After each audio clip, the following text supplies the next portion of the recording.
विवाहित होने के बाद भी अर्जुन ने क्यों किया था? श्री कृष्ण की बहन सुभद्रा से विवाह महाभारत की असंख्य कहानियों के चरित्रों को समझकर जीवन के कई पहलुओं को समझा जा सकता है।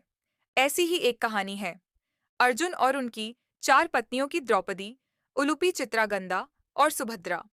चारों पत्नियों में से अर्जुन अपनी दो पत्नियों द्रौपदी और सुभद्रा के साथ रहे। सुभद्रा कृष्णा की बहन थी। भगवान श्री कृष्ण ने अर्जुन के सारथी की भूमिका निभाई थी। जब अर्जुन द्रोणाचार्य से दीक्षा ले रहे थे, उसी दौरान अर्जुन की मुलाकात गदा से हुई। गदा अक्स सुभद्रा के बारे में बात किया करता था। वह अपनी चचेरी बहन सुभद्रा के रूप और सुंदरता की तारीफ किया करता था। सुभद्रा के रूप और बुद्धि की तारीफ सुनकर अर्जुन को सुभद्रा से प्रेम हो गया। अर्जुन ने सुभद्रा के सामने विवाह का प्रस्ताव रखने की सोची, लेकिन इसी बीच अर्जुन ने अपने भाइयों के साथ स्वयंवर में द्रौपदी से विवाह कर लिया। युधिष्ठिर और द्रौपदी के साथ रहने के दौरान अर्जुन ने पत्नी की साझेदारी के नियम का उल्लंघन कर दिया, जिसके बाद 12 साल की लंबी तीर्थयात्रा पर जाना पड़ा। इसी तीर्थयात्रा के दौरान अर्जुन की मुलाकात नागा राजकुमारी उलूपी से हुई। नाग राजकुमारी ने अर्जुन को धमकी दी कि अगर वह उससे विवाह नहीं करते हैं, तो वह कभी उसे अपने पास से जाने नहीं देगी। अर्जुन ने अपनी सहमति दे दी और उससे एयरविन नाम की संतान हुई।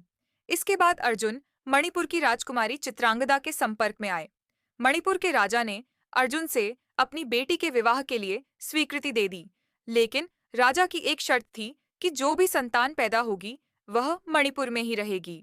अर्जुन की पत्नी और पुत्र बाबरूवाहना दोनों मणिपुर में ही रहे, जबकि अर्जुन ने अपनी यात्रा जारी रखी।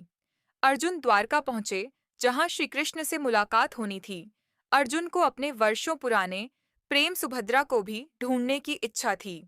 अर्जुन ने यति का रूप धारण किया और द्वारका पहुंच गए। हालांकि किसी ने अर्जुन को नहीं पहचाना, लेकिन श्री कृष्ण को एहसास हो गया कि अर्जुन पहुंच गए हैं। वह अपने करीबी दोस्त से मिलने के लिए तुरंत निकल पड़े। अर्जुन एक बरगद के पेड़ के नीचे ध्यान मग्न बैठे थे। तभी अर्जुन ने अपने दोस्त और गुरु श्री कृष्ण को अपनी तरफ आते देखा। इससे पहले कि श्री कृष्ण कुछ कह पाते, अर्जुन ने कहा, आप जानते हैं कि मेरे मन में क्या चल रहा है। क्या आप मेरी उससे विवाह कराने में मदद नहीं करेंगे जिससे मैं प्यार करता हूँ? श्री कृष्ण को पता था कि अर्जुन और सुभद्रा के विवाह में सबसे बड़ी बाधा सौतेले भाई बलराम बनेंगे। कौरवों के साथ अपनी दोस्ती को देखते हुए बलराम चाहते थे कि सुभद्रा का विवाह दुर्योधन के साथ हो। श्री कृष्ण ने अर्जुन से कहा, मैं तुम्हारी मुलाकात सुभद्रा से करवाता हूँ। अगर सुभद्रा भी तुमसे प्यार करती होगी तो मैं तुम दोनों के भागकर विवाह करने में मदद करवाऊंगा। अर्जुन ने कहा कि क्या यह नीच कृत्य नहीं होगा? तो कृष्ण ने जवाब दिया कि अगर सुभद्रा अपनी रजामंदी देती है तो क्षत्रियों में अपनी दुल्हन का अपहरण करना स्वीकार्य है। योजना बनाई गई कि अर्जुन यति के रूप में ही रहेंगे और कृष्ण बलराम को उनसे मिलाने लाएंगे। बलराम ने अर्जुन को नहीं पहचाना और उसे एक सन्यासी समझकर तारीफ करने लगा। बलराम ने उसे अपने घर चलने का भी प्रस्ताव दिया। हालांकि अर्जुन ने यह कहते हुए इनकार कर दिया कि वह किसी मानव निवास में प्रवेश नहीं करने की प्रतिज्ञा कर रखी है। वह केवल प्रकृति के आश्रय में रह सकते हैं। इस पर बलराम ने कहा कि आप हमारी बहन सुभद्रा के महल के नजदीक के बाग बगीचों में रह सकते हैं। इस पर अर्जुन ने तुरंत हामी भर दी और सुभद्रा के बगीचे के एक पेड़ के नीचे अर्जुन रहने पहुंच गए। सुभद्रा ने पांडवों की बहादुरी के बारे में कई कहानियां सुन रखी थी। उसने अर्जुन की धनुर्विद्या की चर्चा भी सुनी थी। वह अर्जुन से मिलने के लिए बेताब थी।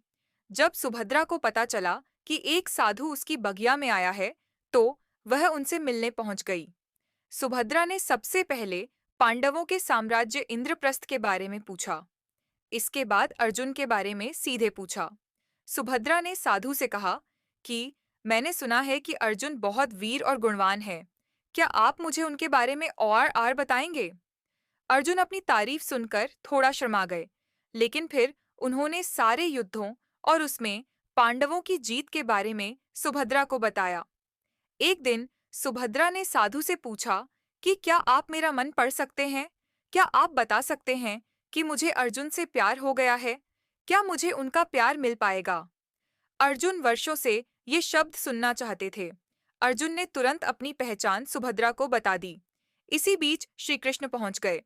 वह यह देखकर खुश तो हो गए, लेकिन उन्होंने फिर से याद दिलाया कि वे दोनों केवल भागकर ही शादी कर सकते हैं।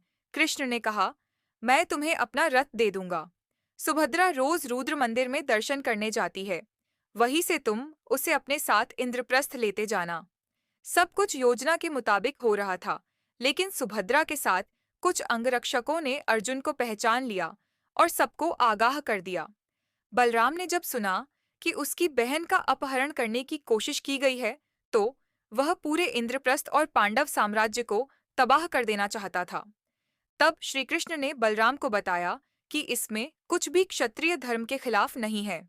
आखिरकार बलराम ने इस विवाह को अपनी स्वीकृति दे दी। इंद्रप्रस्थ पहुंचते ही अर्जुन सुभद्रा की तरफ मुड़े और कहने लगे, तुम द्रौपदी के बारे में जानती होगी और तुम्हें यह भी पता होगा कि उसने कहा है कि वह जब तक वह जीवित रहेगी तब तक कोई और पांडव पत्नी इंद्रप्रस्थ में नहीं रह सकती है। हम दोनों तभी साथ रह सकते हैं जब द्रौपदी इसकी स्वीकृति दे। द्रौपदी की स्वीकृति से इनका विवाह हुआ